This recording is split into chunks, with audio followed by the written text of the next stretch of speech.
사랑하는 여러분, 지난 한 주 어떻게 기쁘고 즐겁게 잘 보내셨나요?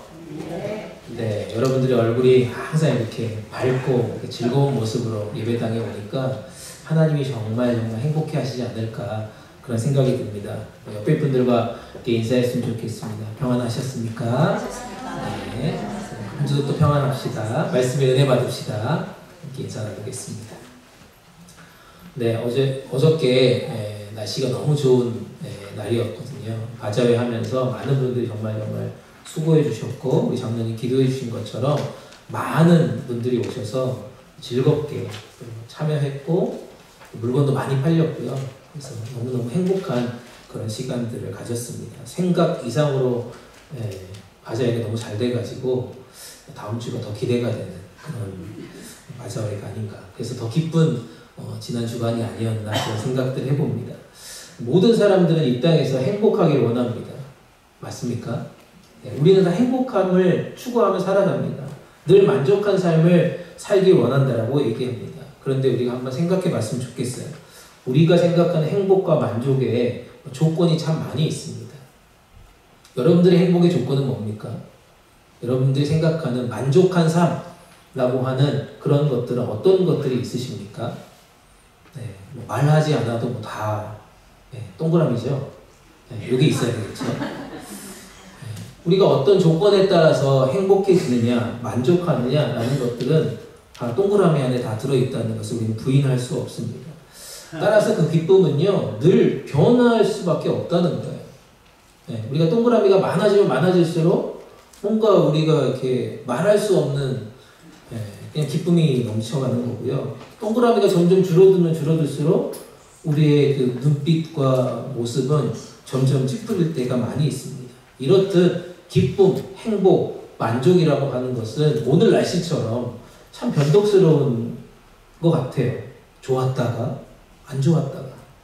제가 애틀란타 와서 제일 재밌는 게 분명히 어저께는 날씨가 좋았는데 갑자기 비가 오고, 비가 오는데 갑자기 막 번개가 치고, 근데 또 오후 되면 또 날씨가 또 개고, 이런 다양하게 변화무쌍한 날씨를 보면서 우리의 행복도, 우리의 기쁨도, 우리의 만족도 이렇게 어떤 조건에 따라서 계속해서 변하는 것이 아닌가 생각을 해봅니다.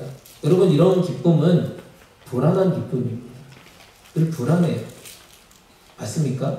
우리가 항상 기뻐하라고 얘기하고 있지만 우리의 삶은 그렇게 항상 기뻐하지 못할 때가 얼마나 많이 있습니까?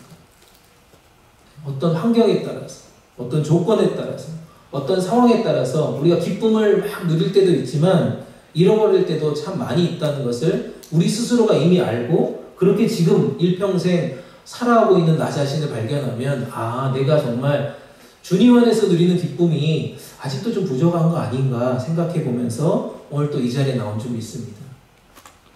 아멘. 아직도 기쁘지 않기 때문에 여러분들이 아멘 조금 천천히 가는 것 같아요. 우리 기쁨의 원천이 뭔가라는 것들 다시 한번 살펴보면서 정말 이 세상에서 느낄 수 없는 그 기쁨을 오늘 말씀의 제목처럼 주 안에서 누려야 되겠다라는 그런 말씀으로 오늘 말씀의 은혜를 나누려고 합니다. 하나님 안에서 우리가 참된 기쁨을 온전하게 누릴 수 있다는 것이 얼마나 큰 행복인지 여러분들이 익히 사실은 잘 알고 있습니다.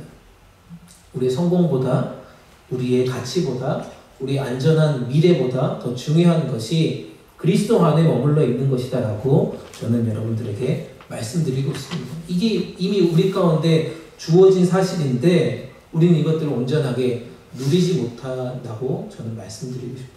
여러분들의 삶이 한 주를 돌아보면서 내가 얼마나 이것들을 누리면서 살아갔는지, 또 오늘 말씀을 통해서 그 누리는 삶이 어떤 것인지 하나씩 살펴봤으면 좋겠습니다. 첫 번째 살펴볼 것은 주님 안에서 누리는 기쁨이라는 것이 무엇일까라고 이렇게 말씀을 보니까요. 우리가 전에는 진노의 자녀였대요. 우리가 하나님께서 우리를 항상 진노하셨지만 이제는 주님께서 우리를 위로해 주신다라고 말씀하고 있습니다.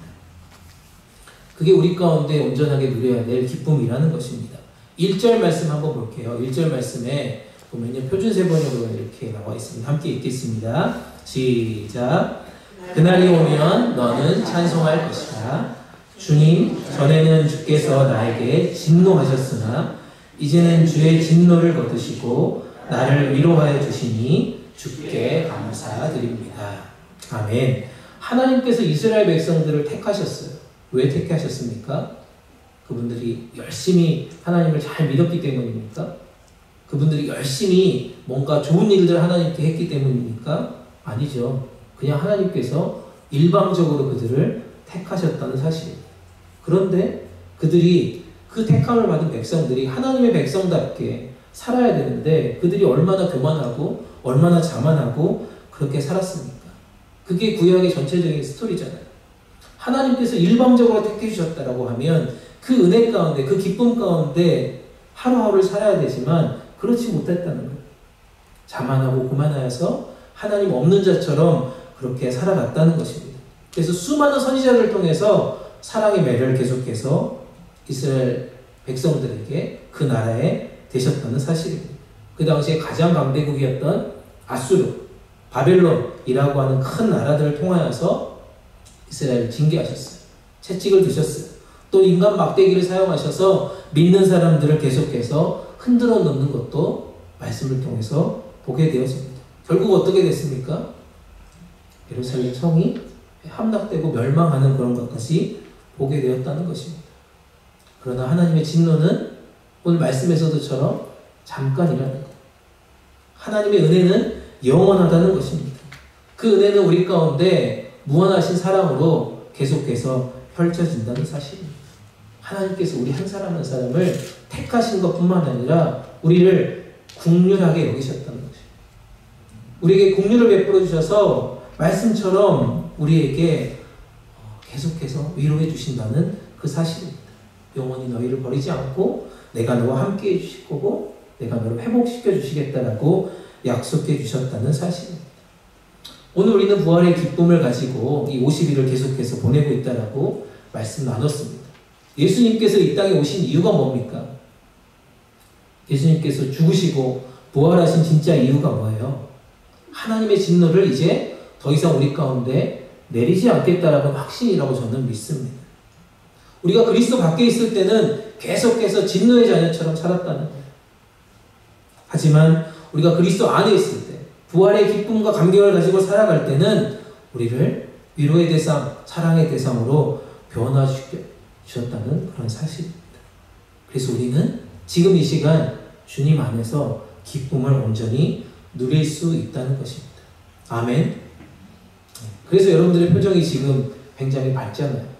나는 죽을 수밖에 없는 존재였지만 이제는 영원한 기쁨을 누릴 수 있는 존재로 하나님께서 죽으시고 부활하셨다라는 이 사실이 내가 믿어지니까 그 기쁨이 여러분들의 모습 가운데 나타나는 것이 아닌가 생각을 해봅니다. 고린도후서 1장 3절 4절 말씀에서도 계속해서 이야기합니다. 고린도후서 1장 3절 4절 말씀입니다. 함께 읽겠습니다. 시작. 찬송하리로다. 그는 우리 주 예수 그리스도의 하나님이시요 자비의 아버지시요 모든 위로의 하나님이시며 우리의 모든 환난 중에서 우리를 위로하사 우리로 하여금 하나님께 받은 위로로서 모든 환난 중에 있는 자들을 능히 위로하게 하시는 이시로다. 아멘. 하나님께서 예수 그리스도를 보내셔서 우리 가운데 이렇게 자비로 위로로 함께 하신다는 사실입니다. 이 자비라고 하는 뜻을 찾아보니까요. 뜻을 보니까 동정을 베푼다라고 하는 뜻으로 해석됩니다.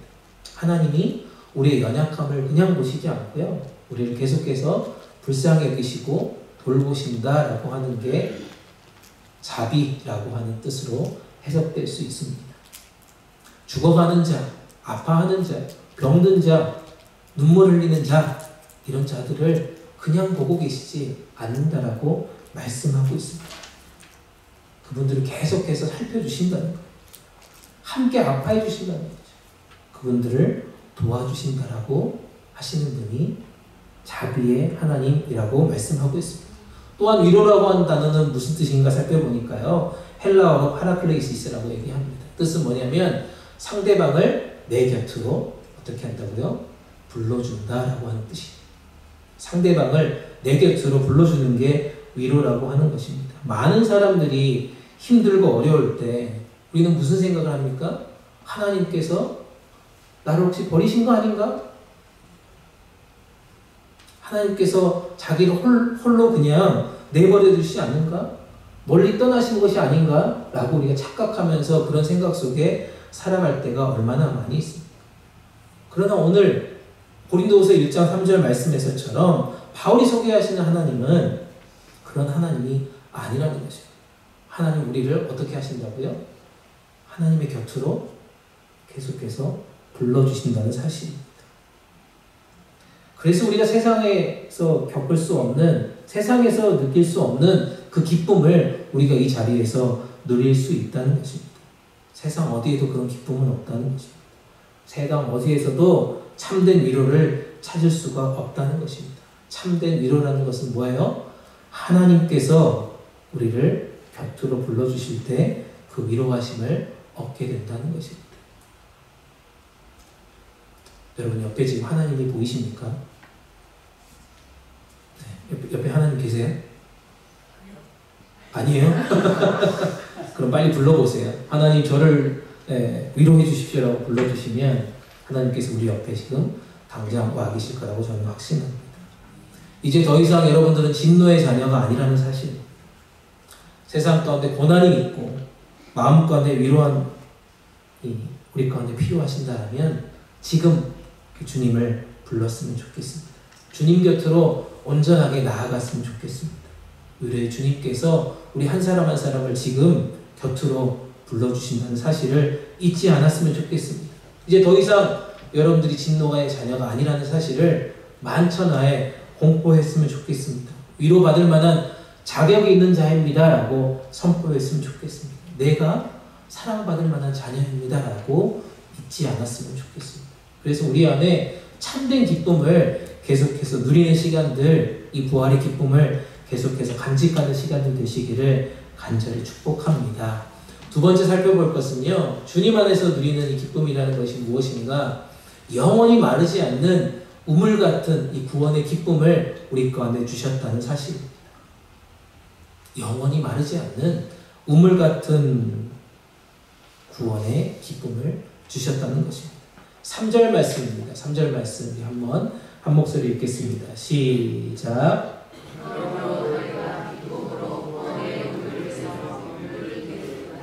아멘.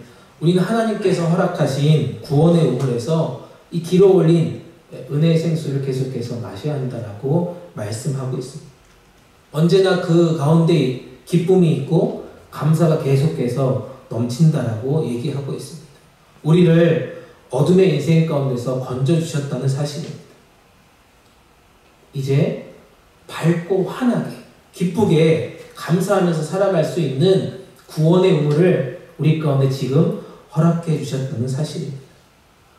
그런데 아까도 말씀드렸지만 우리의 삶을 살다 보면 구원의 우물들이 이렇게 놓여져 있는데도 불구하고 우리가 이 구원의 우물을 잘 길러내지 못할 때가 참 많이 있습니다.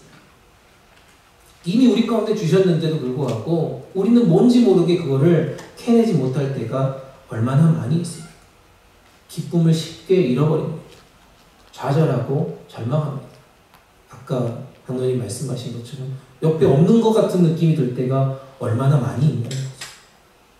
하나님께서 이미 우리 가운데 주신 이 구원의 우물들이 많은데 여전히 자신의 노력을 가지고 그 기쁨을 탐구하려고 합니다. 다른 사람께 도움을 청합니다. 돈이나 명예나 권세를 가지고 이것들을 구원의 우물이라고 착각하면서 살아갈 때가 얼마나 많이 있습니까? 그래서 우리는 절망할 수밖에 없는 거예요. 하나님께서 주시는 이 구원의 우물을 어떻게 해요? 기쁨으로 길러내야 된다라고 말씀하고 있습니다. 이게 진정한 기쁨이 되어진다는 사실이라는 것입니다. 오직 주님만이 우리 가운데 영원히 마르지 않는 구원의 물, 구원의 우물을 주셨다는 사실을 잊지 마시기 바랍니다. 그래서 요한복음 7장 37절, 38절에 이렇게 말씀하고 있습니다. 요한복음 7장 37절, 38절 말씀입니다. 함께 읽겠습니다. 시작. 초막절의 가장 중요한 날인 마지막 날에 예수께서 일어나 큰 소리로 말씀하셨습니다. 누구든지 목마른 사람은 다 내게로 와서 마시라. 누구든지 나를 믿는 사람마다 성경의 말씀대로 생수의 강이 그의 배에서 흘러나올 것이다. 아멘. 우리는 보혈의 공로를 의지해서 날마다 구원의 우물들을 길러내야 합니다. 성령의 은혜를 우리는 계속해서 경험해야 합니다. 말씀의 은혜를 우리 가운데 계속해서 사모해야 합니다. 병고침의 은혜가 우리 가운데 있어야 합니다. 평안과 기쁨의 은혜도 우리 가운데 동일하게 있어야 되겠죠. 천국의 소망도 있어야 되고요. 영생의 기쁨과 은혜도 우리 가운데 계속해서 있어야 하기에 이 모든 것들을 우리는 계속해서 퍼내야 한다는 것입니다. 길러야 한다는 것입니다. 그리고 그 은혜의 생수를 우리가 어떻게 해야 돼요? 그냥 퍼서 버리는 게 아니라 마셔야 됩니다. 우리가 열심히 그것들 마실 준비를 하고 있냐는 겁니다. 말씀과 기도. 풍성한 하나님께서 우리 가운데 주신 그 은혜 가운데로 계속해서 믿음을 지키고 살아갈 그 날을 우리가 지금도 누리며 살아가야 할 거라고 저는 믿습니다. 그것이 천국에 이를 때까지. 예수님께서는 우리의 무엇이 된다고요? 영원한 목자가 되어주신 것. 우리를 계속해서 이끌어 가시면서 구원의 우물들에 있는 그 물을 계속해서 길러가도록 우리를 인도해 주신다는 사실을 잊지 마시기 바랍니다. 이제 그 생수의 강 대신 그 주님께 우리가 조금 더 한 발짝 다가갔으면 좋겠습니다. 구원의 우물을요, 여기 있다라고 생각하시고 조금 더 깊게 파는 훈련을 우리가 했으면 좋겠습니다. 이미 우리가 알고 있지. 우리가 이미 경험했던 그 우물에서 이제는 더 깊은, 더 간절한 계속해서 그것들을 파내는 시간들로 우리 시간들을 활용했으면 좋겠습니다. 영원히 마르지 않는 생명수, 이 우물을 우리가 열심히 마셔봅시다. 나의 삶에서, 나의 가정에서, 나의 일터와 사업장에서 그래서 주님께서 주시는 기쁨이 흘러넘쳐가기를 주님의 이름으로 축복합니다. 또한 여러분들이 어디를 가든지 이 생수의 강이, 이 구원의 우물들이 넘치는 그 감격을 매일매일 삶 가운데서 경험할 수 있기를 간절히 축복합니다. 아멘. 마지막으로 살펴볼 것은요, 주님 안에서 누리는 이 기쁨이라는 것이 무엇일까 생각해 보니까 이 기쁨을 모든 이들에게 알리고 나누고 전해야 된다라고 말씀하고 있습니다. 이 기쁨이 우리 가운데 머무르는 것이 아니라 모든 이들에게 알리고 나누고 전해야 한다는 사실입니다. 오늘 본문 말씀 4절 5절 말씀인데요. 우리말 성경을 한번 읽도록 하겠습니다. 시작. 그리고 그날에 너는 이렇게 말할 것이다. 여호와께 감사하라. 그의 이름을 부르라. 그분이 하신 일들을 민족들 가운데 알리고 그분의 이름을 높아졌다고 선포하라. 여호와를 노래하라. 그분이 위엄 있게 일하셨으니 이 일을 온 세상에 알리라. 아멘. 주님 안에서 누리는 이 기쁨을 나 혼자 잘 퍼서 그 은혜를 온전하게 누리는 것으로 멈추어서는 안 된다는 것에 오늘 본문의 시작이 있습니다. 하나님은 우리 각자가 죄의 고백을 통해서 또 회개를 통해서 이 영원히 마르지 아니하는 그 하나님의 구원, 그 우물을 우리가 계속 퍼마시기를 원하시는 거예요. 그 기쁨을 우리가 계속해서 찾기를 원하신다는 거죠. 근데 또한 이 기쁨이라는 것을 나 홀로 품고 사는 것이 아니라는 것이에요. 형제자매와 함께 나누라라고 말씀하고 있습니다. 또 세상을 향해서 이 우물을 계속해서 함께 퍼내려가라고 말씀하고 있습니다. 이 구원의 감격을 만민에게, 만국에게 알리라라고 지금 선포하고 있습니다. 하나님의 이름을 온 땅에 선포할 것을 우리 가운데 명령하고 있습니다. 왜냐하면 이 구원의 감격과 은혜가 내 안에 넘쳐가면 이 흐르는 물을 우리가 주체할 수 없기 때문에 자연스럽게 전도하게 된다라고 말씀하고 있습니다.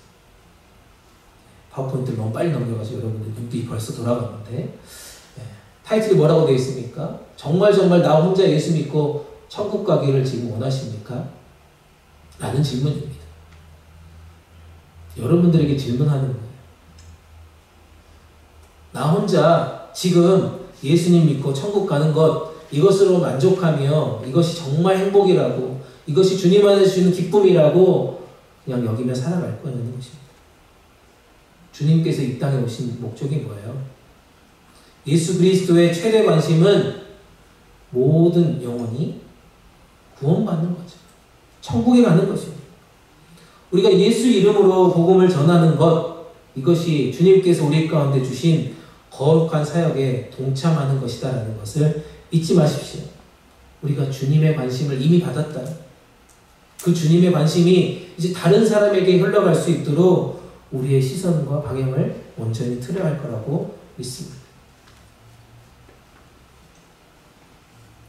엘머 타운즈라고 하는 교회 선교학 교수가 이 교회 처음 나오는 사람들의 여러 가지 유형들을 분석한 자료들을 보게 됐습니다. 교회 처음 나오시는 분들, 저희 교회도 있잖아요. 제가 온 이후로 처음 교회 나오시는 분들 퍼센테이지를 보니까 친구나 가족, 친척을 통해서 나오시는 분들이 퍼센테이지가 몇 %라고요? 86%입니다. 그럼 거의 대부분이 사실, 그죠? 10명 중에 9명 가까이가 친구나 가족이나 친척을 통해서 나온다는 거죠. 노바움 전도를 통해서는 6%, 저 같은 목회자를 통해서 6%밖에 되지 않는다는 것입니다. 여러분이 진정 주님을 사랑하신다.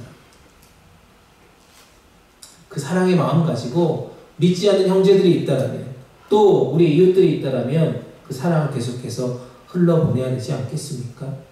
주님의 관심에 우리의 관심을 계속해서 함께 나타내야 되지 않겠습니까? 이것이 성도의 가장 큰 축복임을 저도 여러분들에게 선포하고 싶습니다. 로마서 15장 16절 말씀입니다. 로마서 15장 16절 말씀인데요. 표준세번역으로 함께 읽겠습니다. 시작. 하나님께서 이를 내게 주신 것은 나로 하여금 이방사람 앞에 그리스도의 일을 돌리게 하여 하나님의 복음을 전하는 제사장이 그리하여 이방 사람들로 하여금 성령으로 거룩하게 위하여 하나님께서 기쁨으로 받으실 제물이 되게 하려 하시는 것입니다. 아멘. 로마서의 마지막 부분이에요. 로마서 15장 14절부터 마지막 절을 이렇게 쓰면서 사도 바울이 이 로마서 편지를 쓰면서 마지막 중요한 멘트를 남기면서 결론을 짓고 있습니다. 로마에 있는 교인들에게 내가 왜 이 편지를 쓰고 있는지, 나를 어떻게 하나님께서 사용하시는지 그 이유를 지금 설명하고 있는 본문의 이야기가 로마서 15장 14절부터 쭉 나오는데 그 중에서 16절 말씀을 보게 됐습니다. 하나님께서 베풀어 주신 은혜가 분명히 사도 바울에게는 있습니다. 첫 번째가 뭡니까? 첫 번째가 뭐예요? 사도 바울에게 하나님께서 주신 첫 번째 은혜가 뭐냐고요? 다메섹에서 예수 그리스도를 만나고 구원을 받은 게 첫 번째 은혜잖아요. 맞습니까? 하나님을 만나고 주님을 만난 것이, 그래서 구원받은 것이 첫 번째 은혜라고요. 근데 두 번째 오늘 은혜를 뭐라고 얘기합니까? 하나님께서 이 사도 바울에게 베풀어 주신 두 번째 은혜가 뭐냐고요? 두 번째 은혜는 복음을 전하도록 나에게 사명을 주신 것이 은혜다라고 지금 말하고 있습니다. 네, 여러분들에게 질문해 볼까요? 여러분들은 첫 번째 은혜가 뭡니까? 여러분들을 구원해 주신 게 첫 번째 은혜죠. 두 번째 은혜는 뭡니까? 또 구원받은 게 두 번째 은혜죠. 세 번째 은혜는 또 뭡니까? 세 번째 은혜도 또 저를 구원해 주셔서 감사합니다 라고 하는 게 여러분들의 은혜 아닐까요? 사도 바울은 죽음을 각오하고서라도 복음을 전하도록 나에게 사명을 주신 것, 이것이 진정한 은혜라고 지금 말씀하고 있습니다. 예수 그리스도의 복음을 이방인에게 전하도록 나에게 사명을 주시고 힘을 주시고 능력을 주신 것, 이것이 지금 은혜라고 말씀하고 있습니다. 바울은 이 은혜를 말하고 싶어 했어요. 그래서 로마에까지 자기는 복음을 전하러 가겠다라고 지금 선포하는 것입니다. 이 복음을 나누고 싶다라고 지금 말하는 거예요. 매일매일 그들을 생각하면서 흥분을 감출 수 없는 그 마음을 이 로마서 15장 16절에 선포하고 있습니다. 하나님이 바울에게 복음을 맡겨서 전하라고 하신 것처럼, 사랑하는 여러분, 우리 모두에게도 이 복음을 전하라고 하는 사명을 분명하게 주셨다고 하는 그 사실을 우리가 스스로 고백하면서 하나님 이것이 저에게도 은혜가 되게 하여 주시옵소서라고 이 시간 함께 고백했으면 좋겠습니다. 사랑하는 여러분, 우리가 예수 그리스도를 믿고 영접했습니다. 구원의 감격으로 그 은혜 가운데 우리는 매일매일 살아갑니다. 그렇다면 사도 바울처럼 두 번째 은혜도 우리 가운데 주시기를 기도해야 되겠죠. 복음을 전하는 것이 자동적으로 되어져야 된다는 거죠. 제가 지난번에도 한번 말씀드렸는데요. 제가 교회 밴을 끌고 다니는 거 얘기 드렸잖아요. 주중에 어떤 목회자를 한번 만났습니다. 아, 목사님 너무 글씨가 큰데 이거 괜찮겠냐고. 아, 너무 행복해요 저는. 예, 이렇게라도 복음을 전할 수 있어서 얼마나 기분이 좋은지 몰라요. 예, 너무 크게 해놨잖아요. 앞뒤로 옆으로 막 어떻게 해야 될지 모르겠는데. 예, 그게 창피한 게 아니잖아요 사실. 너무 기쁘고 즐겁다는 거죠. 복음을 전하도록 사명을 나에게 주셨다라고 하는 그 은혜, 그 은혜가 얼마나 감격이고 기쁨인지 모릅니다. 네. 마음 같아서는 여러분 모든 차에 그냥 다 붙여놓고 싶어요. 솔직히 말해. 바울은 이렇게 그 은혜가 정말 넘쳐서 이 기쁨을, 이 은혜를 이 로마에 있는 편지를 썼다는 사실입니다. 저는 말씀을 준비하면서 찬양 하나가 떠올랐습니다. 찬송가 384장인데요. 나의 갈 길 다 가도록 예수 인도하시니 내 주 안에 있는 분을 어찌 의심하리요. 믿음으로 사는 자는 하늘 위로밖에 무슨 일을 만나든지 만사 형통하리라 라고 하는 찬양인데요. 이 1절, 2절, 3절 가사를 보면서 너무너무 저한테 은혜가 된 것 같아요. 무슨 일을 만나든지 어떤 상황 가운데서든지 하나님께서 그 은혜 가운데 나를 이끌어 가시고 우리 공동체를 하나님께서 운행해 가실 것을 믿음으로 고백하기에 이 찬양의 가사를 여러분들과 함께 부르면서 하나님 오늘도 우리 가운데 기쁨을 주시고 그 은혜를 주셔서 또 한 걸음 달려가겠습니다라고 고백하는 시간 되기를 간절히 축복합니다. 반주에 맞춰서 함께 찬양해 볼까요?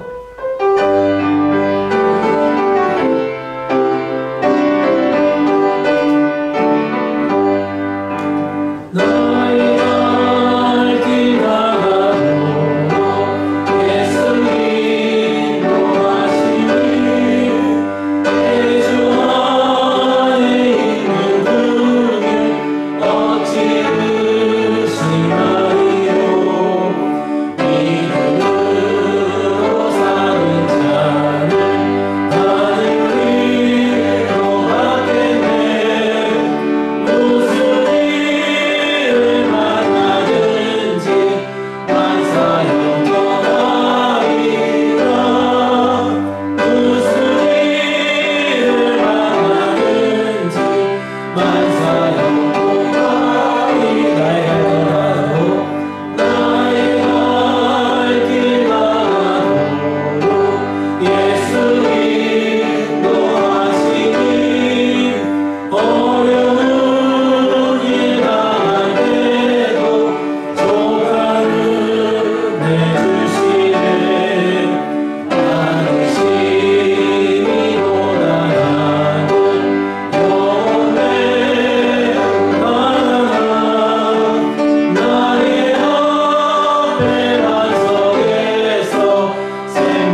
만나든지 만사형통하는 그런 주님 안에서 기쁨을 누리는 성도님 되시기를 간절히 축복합니다. 나의 앞에 모든 문제들이 해결돼서 반석에서 샘물 나듯이 기쁨이 계속해서 활활 넘치는 그런 복된 인생들 되기를 간절히 소망합니다. 그리고 우리가 하늘나라 가는 그날까지 계속해서 이 찬양 부르면서 영원토록 나를 인도해 가신 그 주님 때문에 기뻐 찬양하며 감사하는 복된 인생들 되시기를 간절히 축복합니다. 아멘. 네, 여러분 육상 경기를 하다 보면요, 육상 경기 중에 장대 높이뛰기라는 게 있어요. 네, 그림 지금 보이세요? 네, 장대 높이뛰기. 이게 이 폴대 하나를 들고 막 뛰어가가지고 장애물을 착 넘는. 네, 잘 안 보시죠? 네, 볼 일이 거의 없죠. 뭐 우리 선수 중에 잘하는 사람도 없고 뭐 하지만 이 장대 높이뛰기를 보니까요, 이 장대 높이뛰기는 선수들 자기 키보다 훨씬 높은 배가 되는 그런 높은 그 바를 넘는 것을 보게 되었습니다. 열심히 달려가지고 이 볼대를 딱 짚고 장애물을 딱 뛰어넘는 그런 장면. 네, 오늘 뭐 밥 먹으면서 보셔도 되고 또 집에 돌아가셔서 유튜브를 한 번씩 보십시오. 그 선수들이 손에 이 폴대 하나만 들고 그걸 의지해서 이 높은 이 장대를 넘어갈 수 있다는 것입니다. 손에 장대 하나만 있으면 2배나 넘는 거를 착 해가지고 넘어가는 것을 봅니다. 그럴 때 여러분 얼마나 이렇게 행복할까요? 그렇죠? 그때 이렇게 백그라운드 뮤직이 쫙 이렇게 I can fly 뭐 이렇게 하면서 넘어가는 거 있잖아요. 넘어갈 수 있다, 뭐 날아가는 거 있다, 뭐 이렇게 하면서 슬로우 모션으로 쫙 넘어갈 때 온 세상을 다 이렇게 얻은 것 같은 그 기쁨이 있잖아요. 그렇게 선수들은 그 볼대를 넘어간다고 합니다. 그런데 이 기다란 장대가요, 장대만 들고 있다고 다 장애물을 넘는 건 아니죠. 실패한 사람도 있어요. 그렇죠? 뭐 세계 신기록을 가진 선수도 있지만 넘어진 사람도 수두룩합니다. 선수들이 이 긴 장대를 들고 달려갈 때 어떻게 하느냐라고 보니까요, 다른 것을 보는 것이 아니라 뭘 본다고 되어 있냐면 그 장대의 끝을 본대요. 그 폴대의 끝을 보면서 쭉 그 지점을 보고 그 발을 보고 뛰어간다는 것입니다.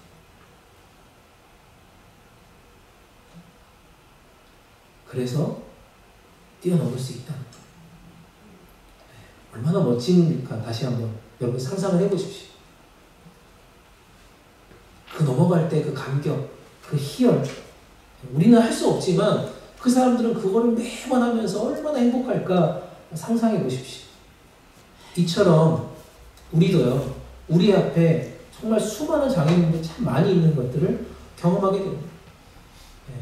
볼 때가 너무나도 많아요. 우리는 넘어갈 수 없는 것들이 너무나도 많아. 그런데 우리는 긴 장대가 있잖아요. 누굽니까? 주님이시잖아요. 주님. 주님이 우리의 볼대예요. 우리는 이 주님만 잡고 가면 된다는 거예요. 아멘. 이 볼대를 왜 안 잡냐고요. 2배 넘는 장애물을 어떻게 뛰어넘겠습니까? 여러분의 실력으로 아무리 뛰어도 안 돼요. 그렇죠? 여러분 한번 제자리에서 뛰어보세요. 50cm 못 뛸걸요, 여러분. 맞잖아요. 근데 예수님 이 볼대만 잡고 막 달려가면 그 높은 장애물도 뛰어넘을 수 있다는 것을 우리가 다 알고 있는데 왜 이거를 못 잡고 지금 있냐는 것입니다. 하나님께서 오늘도 여러분 한 사람 한 사람을 불러주셨다는 사실. 우리를 잘 삼아주셨어요. 그 은혜를 우리가 기억하면서 살아가기를 우리가 지금 이 자리에서 고백할 수 있었으면 좋겠어요. 주님만을 계속해서 바라보십시오. 주님 안에서 그 기쁨을 온전하게 누리십시오. 다른 어떤 것도 없어요. 다른 그 무엇으로도 이 기쁨을 누릴 수 없다는 거죠. 이런 수많은 장애물, 이 수많은 유혹들을 우리가 넘어가려면 우리 공동체 모두가 누구를 붙잡아야 된다고요? 주님, 예수님을 끝까지 붙들고 이 장애물 힘차게 넘어갑시다. 그래서 우리가 막 이렇게 함께 더 기뻐하는 그런 상상을 여러분 스스로가 한번 해보십시오. 그래서 저는 이렇게 결론을 내리고 싶습니다. 우리가 부활의 기쁨으로 하루하루를 살아간다면 오늘 말씀처럼 언제나 하나님께서 우리를 위로해 주신다라는 그 사실을 믿음으로 고백했으면 좋겠습니다. 우리 가운데 있는 마음의 상처를 회복해 주시고 활력을 주시고 힘을 얻게 되는 그 주님 안에서 기쁨을 누리시길 바랍니다. 또한 날마다 영원히 마르지 않는 이 구원의 우물들을 계속해서 길러봅시다. 파내봅시다. 더 깊숙이.